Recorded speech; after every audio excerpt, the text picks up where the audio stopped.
Good morning mga kaboy, ka-girl. Nandito ako ngayon sa lugar kung saan palagi akong pumupunta dito. Tingnan nyo. Ito yung lugar na kung saan dito ako namamasyal. Dito ako dumadaan. Yung una kong pangliligaw sa aking asawa dito. Yun yung kanyang tirahan nila. Tapos yung asawa ko, nandun siya yung yun. Tapos yung nakakulay violet, yun ang bunsong anak namin. Tapos yung nakatalikod na dalawa, yung nakakulay itim at saka nakakulay dilaw. Yan ang mga pamangkin ng aking asawa. At syempre pamangkin ko na rin. At yung isa, pamangkin ko na rin. Okay, kita nyo, tumatawa pa sila. Ay, yung anak ko hindi mapigilan sa pagtawa eh. Kita nyo, tumatawa pa siya.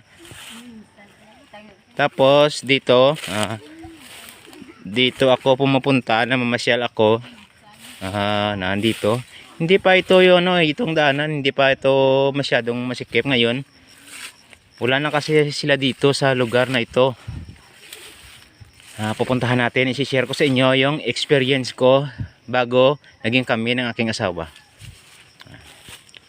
Ito yung lugar kung saan mayroon ditong kubo na pagdating ko dito talaga ako umuupo. Tapos nahihingal ako kasi malayo pang nilalakad ko eh. Doon pa ako dumadaan sa baba doon. Medyo mababa pa doon eh. Tapos umaga pa nandito na ako sa kanila para manligaw. Minsan nga tinatawanan ako ng ng mga tao na maaga pa akong dumaan at sinasabihan nila ako, "Aba, maagang naniligaw Pero ako talaga guys nang sincero talaga ako. Kaya nga kahit anong sabihin nila, hindi ko na lang pinapansin.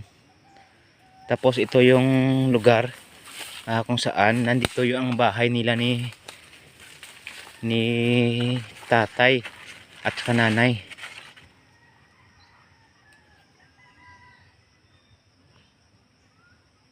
Pagkatapos pagpunta ko rito medyo medyo hindi pa to ganito ka daming daming mga halaman na yung mga damo. Tapos palagi kong naririnig sa kanila na sinasabi nila na balang araw daw palagi nilang dinadasal sa Panginoon na sana man lang makababa sila sa lugar na kung saan hindi na sila mahihirapan sa pag-igib ng tubig. Kasi dito guys, nung unang panahon, tubig ang pinaka number 1 na kailangan ng tao dito. Kaya hindi nila makakaya kung wala silang tinatawag na kalabaw. Kasi kalabaw lang yung nagtutulong sa kanila para makarating ang tubig na kailangan nila. Kasi umiigib sila dun sa baba, malayo pa. Kaya nga habang ako ay namamasyal dito, palagi kong narinig sa kay tatay na sabi niya na balang araw sana makababa man lang kami na hindi na kami mahirapan sa pag-akyat ng tubig dito. So guys, i-share ko sa inyo ngayon, itong lugar na to ngayon wala nang bahay kasi ang palaging sinasabi ng tatay ng asawa ko ngayon ay natupad na. Nandun na sila sa baba, nakababa na sila, tapos hindi na sila nahihirapan sa tubig kasi may tubig na rin. Tapos may ilaw na rin sila. Tapos yun ang palaging nireklamo ng tatay ng asawa ko. Kaya pumapasok sa isipan ko guys na habang ang panahon pala na lumilipas at palagi tayong nananalig sa Panginoon, Ang hiling natin na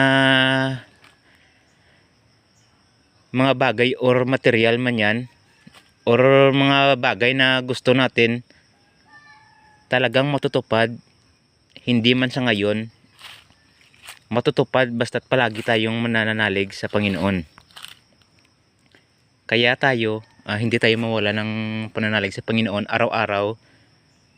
Gabi-gabi tayo ay palaging manalangin sa Kanya.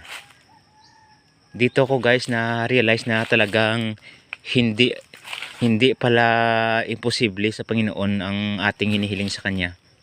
At sinishare ko lang sa inyo para ang pananalig natin sa Panginoon ay palaging nasa puso, nasa isipan, at palaging magtumulong sa kapwa na nangangailangan ng tulong natin.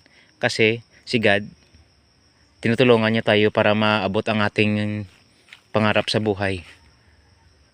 Kaya wag tayong mawala ng pag-asa. Panalig sa Panginoon ang number 1 na hiling natin. Na-realize ko talaga guys na si God hindi talaga nagbabaya sa atin. Kasi nung time na naranasan namin din na may mga mabigat kaming problema sa pamilya namin, araw-araw, gabi-gabi, panalangin lang ginagawa namin. Wala talaga imposible guys. Lahat ng hinihiling namin sa Kanya, binigay niya. At pinapangako namin na ang binigay ng Panginoon sa amin, isusuklay namin sa ibang tao na nangailangan ng tulong namin hanggat sa makakaya namin.